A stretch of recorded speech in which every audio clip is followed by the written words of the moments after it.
दोस्तों, ज़रा सोचिए, आप समंदर के बीचों बीच सफ़र कर रहे हैं।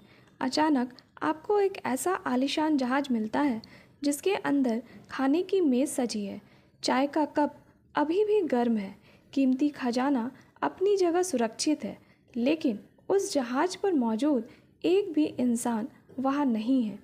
वे सब हवा में गायब हो चुके हैं। यह कोई काल्पनिक फिल्म की कहानी नहीं है, बल्कि इतिहास की सबसे सच्ची और खौफनाक रहस्यमयी घटना है। आज कहानी विद निहारिका में हम बात कर रहे हैं मैरी सेलेस्टे जहाज़ की।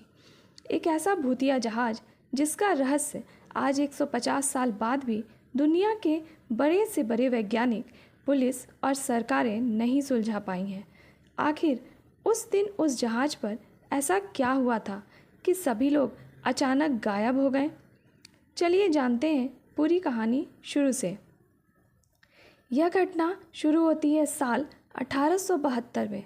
7 नवंबर को न्यूयॉर्क के बंदरगाह से मैरी सेलेस्टे नाम का एक बड़ा व्यापारिक जहाज़ इटली के लिए रवाना होता है। इस जहाज़ के कैप्टन थे बेंजामिन ब्रिग्स, जो एक बहुत ही अनुभवी और समझदार नाविक थे। इस सफ़र में उनके साथ कोई अजनबी नहीं था। जहाज़ पर उनकी पत्नी सारा ब्रिग्स, उनकी 2 साल की मासूम बेटी सोफिया और चालक दल के 7 सबसे भरोसेमंद और अनुभवी सदस्य थे। यानी जहाज़ पर कुल 10 लोग मौजूद थे। इस जहाज़ में व्यापार के लिए बहुत कीमती सामान लदा हुआ था, लगभग 1700 बैरल शुद्ध अल्कोहल। इसके साथ ही जहाज़ पर अगले 6 महीने तक के लिए भरपेट खाना और पानी रखा गया था। सफ़र की शुरुआत बिल्कुल सामान्य थी और मौसम भी बहुत अच्छा था। सफ़र की शुरुआत के ठीक 1 महीने बाद, यानी 5 दिसंबर 1872 को अटलांटिक महासागर के बीचों बीच एक दूसरा ब्रिटिश जहाज़ गुजर रहा था, जिसका नाम था डी ग्राटिया। इस जहाज़ के कैप्टन मोरहाउस को दूरबीन से एक जहाज़ दिखाई दिया। वह जहाज़ बहुत अजीब तरीके से लहरों पर डगमगा रहा था, जैसे उसे कोई चला ही न रहा हो। कैप्टन मोरहाउस को कुछ गड़बड़ लगी। उन्होंने अपने जहाज़ को उसके पास पहुंचाया और देखा कि उस पर लिखा था मैरी सेलेस्टे। हैरान करने वाली बात यह थी कि कैप्टन मोरहाउस और मैरी सेलेस्टे के कैप्टन बेंजामिन दोनों बहुत अच्छे दोस्त थे। मोरहाउस ने ज़ोर ज़ोर से आवाज़ें लगाईं, लेकिन वहाँ से कोई जवाब नहीं आया।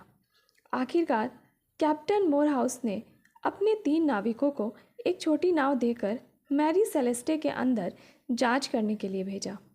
जब वे नाविक उस जहाज़ के डेक पर उतरे तो वहाँ सन्नाटा पसरा हुआ था, लेकिन जैसे ही वे जहाज़ के केबिन और कमरों के अंदर गए, उनके पैरों तले से ज़मीन खिसक गई। जहाज़ के अंदर का नज़ारा किसी हॉरर फिल्म जैसा था। केबिन में खाने की मेज़ पर प्लेटें सजी हुई थीं। खाना बिल्कुल ताज़ा था। कुछ जगहों पर तो ऐसा लगा जैसे लोग अभी अभी खाना छोड़कर उठे हों।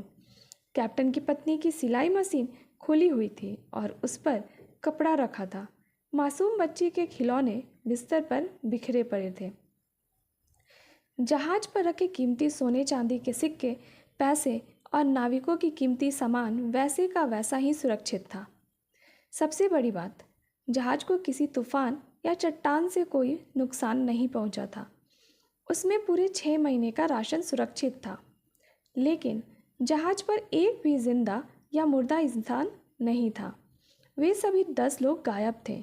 जब जांच आगे बढ़ी तो पता चला कि जहाज़ की एकमात्र लाइफ बोट गायब थी। इसका मतलब साफ था कि उन लोगों ने किसी वजह से खुद इस सुरक्षित जहाज़ को छोड़ा था और छोटी नाव में सवार हुए थे। लेकिन क्यों? एक अनुभवी कैप्टन अपने पूरे परिवार और कीमती सामान को छोड़कर 20 समंदर में चलती हुई सुरक्षित नाव से क्यों कूदेगा? इस घटना के बाद दुनिया भर में कई तरह की बातें की गई। कुछ लोगों ने कहा कि जहाज़ पर समुद्री डाकुओं ने हमला किया होगा, लेकिन अगर डाकू आते तो वह कीमती शराब और सोने चांदी के सिक्के छोड़कर क्यों जाते? कुछ वैज्ञानिकों का मानना है कि जहाज पर लदी अल्कोहल के बैरल से शायद कोई जहरीली गैस लीक होने लगी होगी, जिससे डरकर कैप्टन ने सबको लाइफ बोट में उतारा होगा और बाद में वे सब समंदर की लहरों में डूब गए होंगे। कुछ लोग तो आज भी इसे किसी समुद्री मॉन्स्टर या एलियंस का काम मानते हैं। सच चाहे जो भी हो, लेकिन उस छोटी लाइफ बोट में बैठे उन 10 लोगों का क्या हुआ, वे कहाँ गए, उनका एक भी सुराग आज तक किसी देश की सरकार को नहीं मिला। मैरी सेलेस्टे इतिहास का वो अनसुलझा रहस्य बन गया जो आज भी समंदर की गहराइयों में दफन है।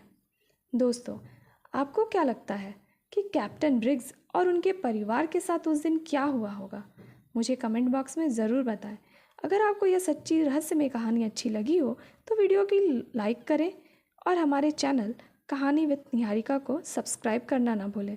मिलते हैं कल दोपहर ठीक 3 बजे एक और नए और अनसुने रहस्य के साथ। तब तक के लिए धन्यवाद।